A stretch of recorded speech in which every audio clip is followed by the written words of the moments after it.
Hi guys, welcome back. In this video I am going to show you how to use PS5 controller on Elden Ring PC. For that you need to follow some steps. Step number 1. Launch Steam. Click the Steam tab in the top right corner. In the drop down menu choose Settings. In the second step, in the pop-up window select Controller, then choose General Controller Settings.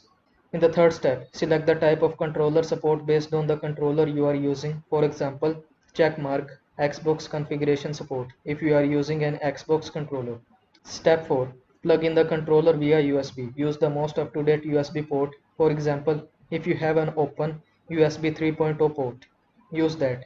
If you only have USB 2.0, then choose that.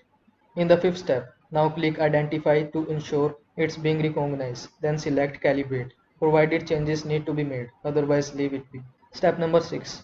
Right click on the games from your Steam library and choose Properties from the drop down menu.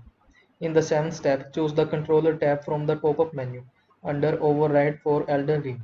Ensure it's set to enable Steam input. So I hope this video was helpful to you. Don't forget to like this video and subscribe to my channel for more this type of content. I see you in the next video. Thanks for watching.